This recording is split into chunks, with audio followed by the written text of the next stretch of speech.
Todos muy buenos días. Concluyendo así nuestro estudio de macromoléculas en el semestre, pues hoy trabajaremos la unidad correspondiente a lo que tiene que ver con ácidos nucleicos. Como habíamos hablado en clases anteriores, las macromoléculas orgánicas se dividen en carbohidratos, lípidos, proteínas y pues, como vamos a ver el día de hoy, en ácidos nucleicos.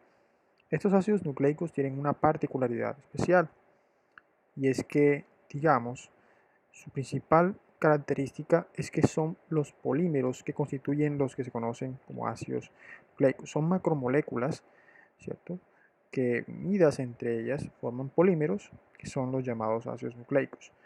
Esos, digamos, ácidos nucleicos eh, tienen una característica, es que se encuentran principalmente en el núcleo celular y se encargan de almacenar y transmitir la información hereditaria.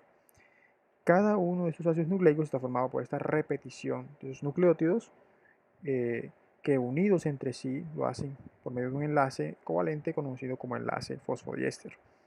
La secuencia de estos monómeros forma la secuencia de este ácido nucleico y digamos este nucleótido es básicamente la unidad constitutiva principal de estos ácidos nucleicos, la unidad principal.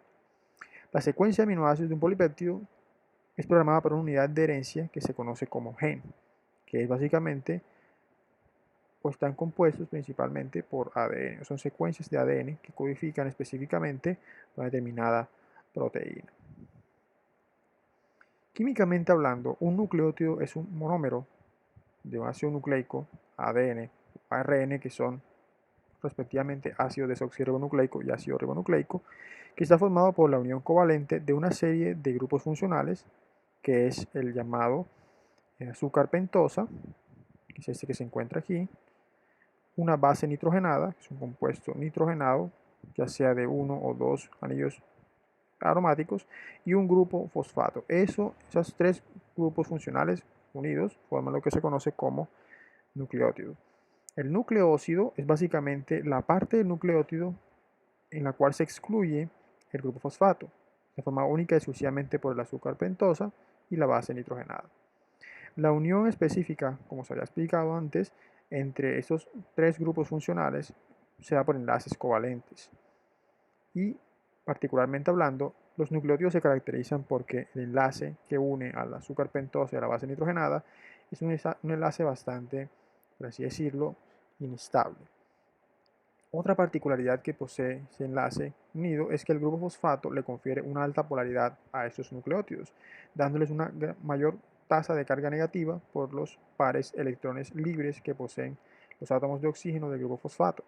Quiere decir que los nucleótidos tienen un exceso de carga negativa, por ende también aportan una gran cantidad de carga negativa a los monómeros que estos constituyen, tal es el caso del ARN o el ADN.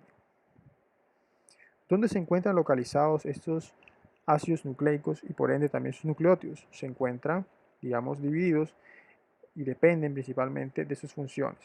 Para el caso del DNA, por ejemplo, en los eucariotas se encuentra exclusivamente en el núcleo celular, incluido en el material genético, los cromosomas, envuelto en cromosomas y en proteínas. En la matriz mitocondrial, en que la mitocondria tiene un porcentaje de ADN que viene del lado materno y del estroma de los cloroplastos. En los procariotas, este se encuentra en la zona nucleoide del citosol, como un cromosoma y varios plásmidos, y en los virus se encuentra dentro de la cápsida vírica, solo en algunos tipos de virus llamados virus de DNA. La función principal del DNA es ser un depositario y transmisor de la información genética organizada en genes que codifican productos génicos, son proteínas o el mismo RNA. Pero el RNA se encuentra principalmente en el núcleo celular de una forma temporal, recuerden que es utilizado en la traducción proteínica y digamos es un producto obtenido a partir de un factor de transcripción para la expresión de alguna proteína particular. En el citosol también se encuentran en la matriz mitocondrial y en el estroma de cloroplastos. En los procariotas, el RNA se encuentra en el citosol y en los virus se encuentra dentro de la cápsida de muchos virus del RNA, tal es el caso de nuestro actual y temido COVID-19. La función principal del RNA es la de intervenir en la transmisión de la información desde el DNA hasta los productos génicos. Resumiendo principalmente qué era un nucleótido en términos químicos, habíamos hablado entonces de que está formado por un grupo fosfato y un nucleósido que está formado a su vez por un azúcar pentosa y una base nitrogenada. Vamos a ver cada uno de los componentes químicos de este nucleótido, comenzando por el grupo fosfato.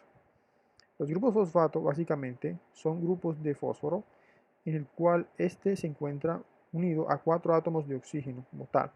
Los grupos fosfato orgánicos se denominan de esta manera porque se encuentran principalmente haciendo parte del citosol celular y algunas veces del citoplasma y de muchas estructuras como las mitocondrias y demás a lo largo de la célula y tienen una gran importante función y es la de funcionar como reservorios de energía. La energía de los grupos fosfato proviene del hecho de que los enlaces covalentes con oxígeno, llenos de muchos electrones, tienen una alta tasa de potencial o energía potencial que es liberada durante la hidrólisis, es decir, la ruptura de estos enlaces. Cuando se rompen, se producen grandes cantidades de energía expresada en una gran cantidad de energía libre negativa. Quiere decir que son sistemas de forma espontánea. Este fosfato se puede encontrar máximo en una forma trifosfatada, es decir, en 3 grupos fosfato unidos, que se conoce como trifosfato orgánico o PPPI. A medida que se va hidrolizando esos enlaces, los grupos fosfato van saliendo de la molécula y se va obteniendo cada vez más difosfatos o monofosfatos orgánicos, que tienen un contenido energético mucho menor. Lo que quiere decir que entre más fosfatos se posee la molécula, en este caso un número máximo de 3, mayor energía podrá liberar físicamente. Los nucleótidos tienen esa alta energía debido precisamente a la cantidad de fosfatos que posean, es decir, que existirán nucleótidos trifosfatados, difosfatados o monofosfatados y aquellos trifosfatados tendrán mucha mayor energía. Continuando entonces con nuestra discusión, hablamos entonces de la parte nucleosídica, azúcar pentosa. El azúcar pentosa de un nucleótido está básicamente dividido en dos. De hecho, hay dos azúcares pentosas que son la ribosa y la desoxirribosa. Ambas son unas aldopentosas, es decir, son azúcares eh, de 5 átomos de carbono que poseen principalmente un grupo aldehído principal. Cuando se produce la ciclación, es decir, la forma lineal pasa a ser una forma cíclica, ustedes conocen esa parte, pues en la formación del ciclo se obtiene un anillo de furano debido a que estos compuestos aldosas son pentosas. Las aldopentosas al ciclar, pues ciclan como furano, es un anillo de 5 miembros, de hecho, y si contamos la cantidad de átomos de carbono, encontramos un total de 5. Ese azúcar puede ser ribosa o desoxirribosa dependiendo específicamente del carbono 2 de ese carbohidrato. Si en el carbono 2 se encuentra un hidrógeno y un hidroxilo, hablamos de ribosa, mientras que si en el carbono 2 se encuentran dos átomos de hidrógeno, hablamos de desoxirribosa. Esa pequeña y sutil diferencia estructural permite la diferenciación entre ARN o ácido ribonucleico y ADN o ácido desoxirribonucleico. Si el azúcar pentosa predominante es la desoxirribosa, quiere decir que hablamos de ADN. La diferencia es que en el carbono 2 no existe hidroxilación, mientras que en la ribosa existe la hidroxilación normal. Eso ocurre precisamente para poder diferenciar el azúcar específica que va hacia un ácido nucleico particular. Luego vamos a hablar de las bases nitrogenadas. Las bases nitrogenadas son de dos tipos. Tenemos a las purinas y a las pirimidinas. Ambas son moléculas heterocíclicas, lo que quiere decir que forman anillos condensados con varios átomos de nitrógeno, que forman un anillo único para el caso de las pirimidinas, y forman dos anillos condensados, que son las purinas. Estas moléculas heterocíclicas, más por carbono y nitrógeno, tienen la particularidad de ser el componente quizás más esencial de los ácidos nucleicos. Y de hecho, una de las características que más les confiere a estos un carácter bifuncional debido a que estas bases tienen 9 porque funcionan a un pH poco alcalino. Tenemos los dos tipos, purinas y pirimidinas. La regla memotécnica más básica para entenderlas es que las purinas son aquellas que tienen un nombre pequeño y dos estructuras más grandes, mientras que las pirimidinas tienen un nombre grande y una estructura más pequeña o condensada de un solo anillo. Las purinas son conservadas en los dos tipos de ácidos nucleicos. Las más importantes, o de hecho las que se encuentran, son adenina y guanina. La diferencia estructural más abundante entre adenina y guanina es el grado de adición de nitrógenos. Para el caso de la guanina, por ejemplo, existe un grupo amino adicional al anillo mientras que la adenina pues también posee un grupo anillo, pero a la vez la otra diferencia entre guanina es la presencia de un grupo ceto en uno de los átomos de carbono. Esa, digamos, esa alta diferenciación en las mismas permite pues que existan dos tipos específicos de purinas y de hecho adenina y guanina tienen esa disimilitud estructural bastante marcada. Para el caso de las pirimidinas, la base nitrogenada pirimidínica que más se conserva es la citosina, tanto en ADN como ARN, mientras que existen dos bases nitrogenadas que difieren o permiten más bien diferenciar básicamente al RNA del ADN. El caso que habíamos visto de azúcares pentosas, ribosas y desoxirribosas es lo mismo que ocurre para bases nitrogenadas. De hecho, esta cuarta base permite diferenciar al RNA del DNA. Si hablamos de uracilo, estamos hablando de RNA. Esa es la cuarta base nitrogenada de apareamiento. El uracilo, digamos que, como pueden observar, es un anillo pirimídico bastante conservado, que conserva los dos grupos ceto particulares que se encuentran acá, carbonilos unidos, cetos. Y digamos que la única diferencia con la timina que se encuentra en el DNA, es la cuarta base del DNA, es la metilación particular en este átomo de carbono que se encuentra conjugado con este doble enlace. Ven que la única diferencia es un grupo metilo.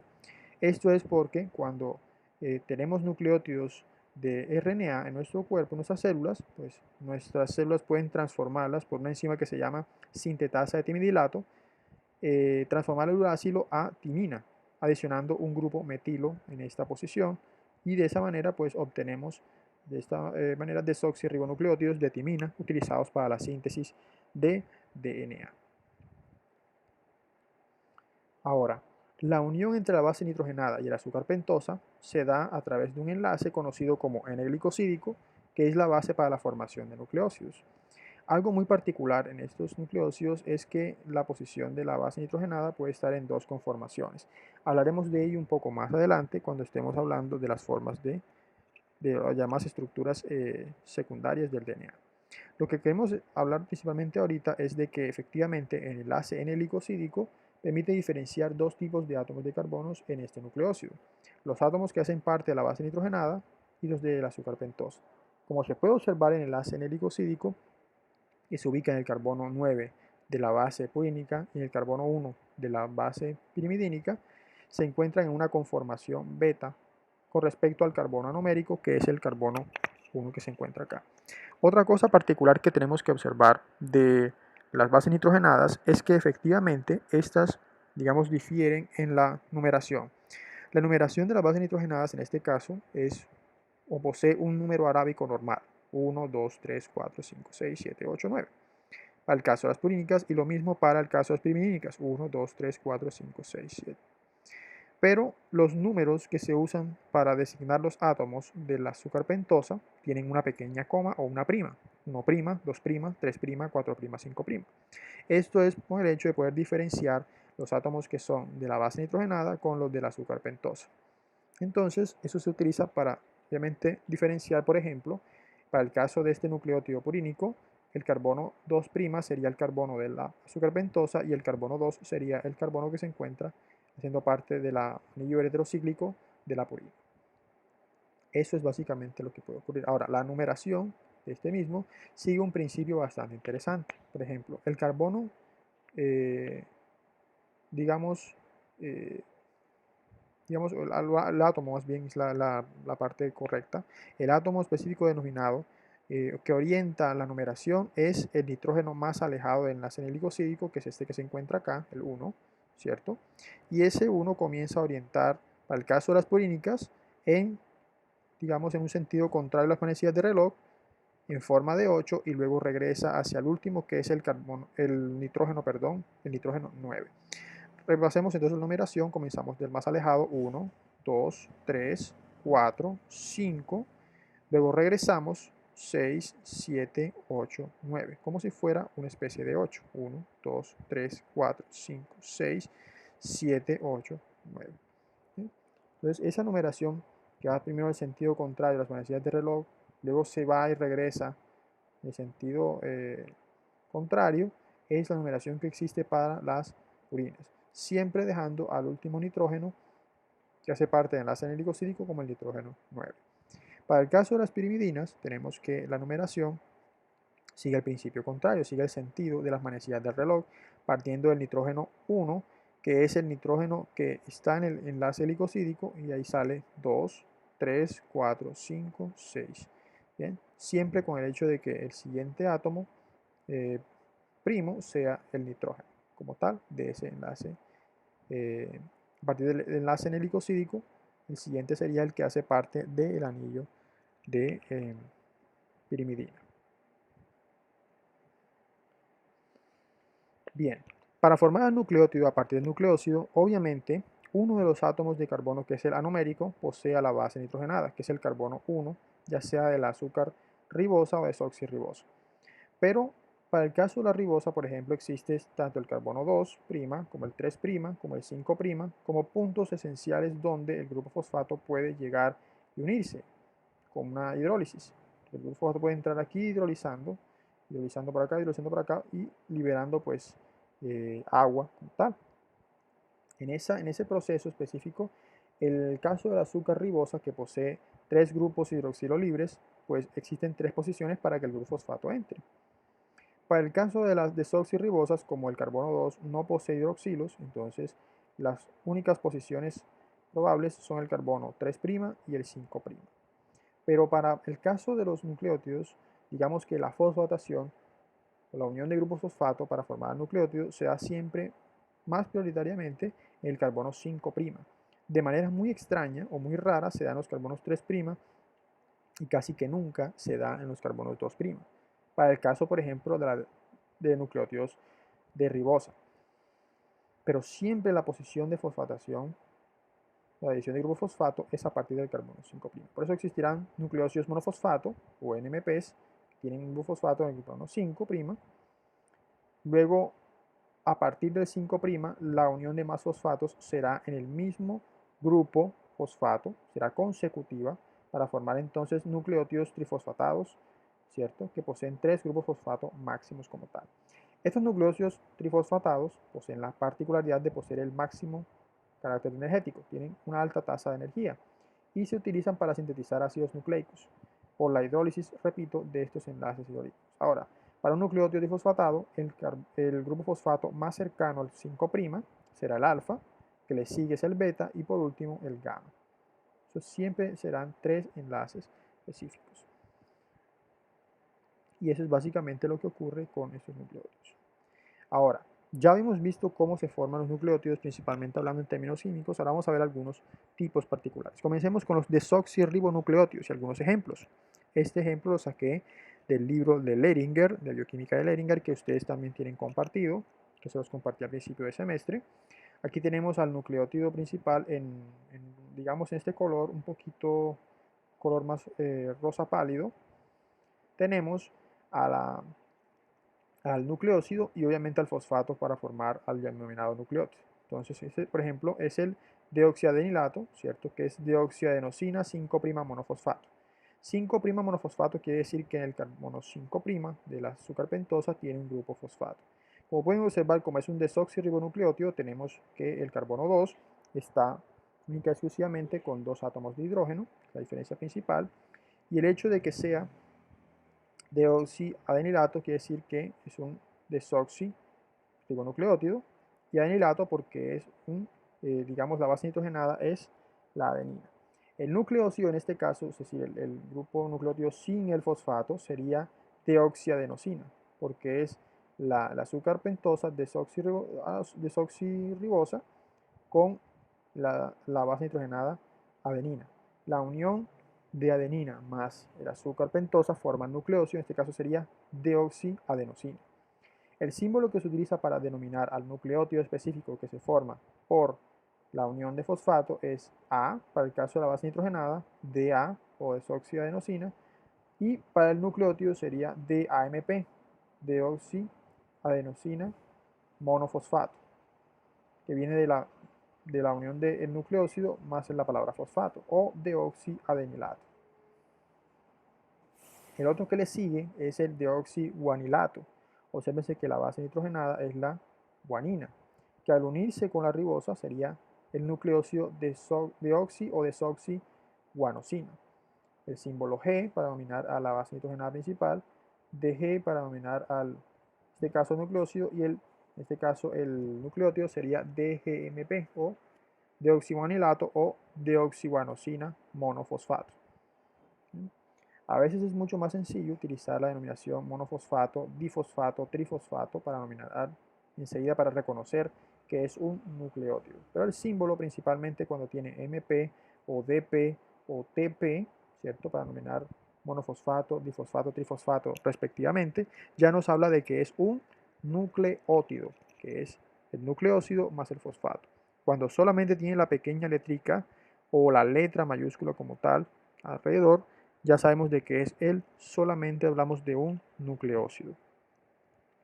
Aquí tenemos otro ejemplo, que es el deoxitimidinato, ¿cierto? O deoxitimidina, que viene prácticamente de la timina, que es la base nitrogenada. Entonces la deoxitimidina sería el nucleósido, ¿bien? Deoxitimidinato sería específicamente el nucleósido, porque recuerden que deoxitimidinato viene de deoxitimidina 5' monofosfato. El símbolo T para la base nitrogenada, DT para el nucleósido y DTMP o deoxitimidinato o deoxitimidina monofosfato para el nucleótido. Lo mismo el siguiente que es deoxicitidilato, ¿cierto? Lo mismo porque la base nitrogenada es citosina y para este caso el nucleósido se conoce como deoxicitidina si es una azúcar desoxirribosa. Entonces C para la base nitrogenada, citosina, DC, que es el nucleótido, el nucleósido, que es deoxicitidina, y el nucleótido que sería deoxicitidina monofosfato o deoxicitidilato. Y algunos ejemplos de ribonucleótidos tenemos aquí, por ejemplo, ya que la denominación es mucho más sencilla porque no tiene el prefijo deoxi. Deoxi se usaba para los desoxirribonucleótidos. Aquí tenemos entonces solamente que en este caso, como tenemos que el azúcar pentosa es una ribosa, entonces el nucleótido sería adenilato o adenosina 5' monofosfato y el nucleósido es adenosina, ¿cierto? Que sería adenina más ribosa. S sería la denominación A y AMP. Vean que la denominación ya no tiene la pequeña d para no denominar de que es un desoxi nucleósido o desoxirribonucleótido. Ya no tiene esa d porque ya hablamos de un ribonucleótido como tal. Cuando solamente tiene una letra normal, y si no tiene la pequeña d minúscula que se muestra en el otro ejemplo, pues hablamos, ya se sabe, se sobreentiende que es un ribonucleótido. Lo mismo, guanilato, que es guanosina, como nucleósido, que viene de la guanina, y ribosa, guanosina nucleósido, y guanilato o guanosina monofosfato para el ribonucleótido. Lo mismo, uritidilato, que es uridina nucleósido, bien, y uridina monofosfato o udililato, perdón, y citidilato o citidina monofosfato con el nucleósido citidina, la misma unión como tal.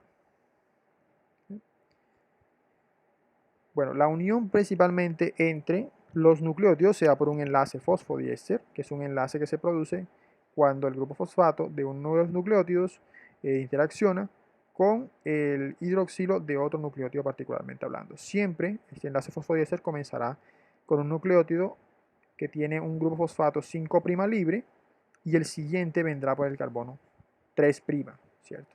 Esa unión forma ese enlace fosfodiéster, que es un enlace que tiene una similitud estructural con el enlace éster que ya ustedes conocen, carbono doble enlace oxígeno, oxígeno y dos grupos orgánicos a ambos lados. Entonces, la palabra diéster viene del hecho porque será un grupo éster de este lado hacia arriba o de este lado hacia abajo. De esa manera, pues, se conoce como enlace fosfodiéster.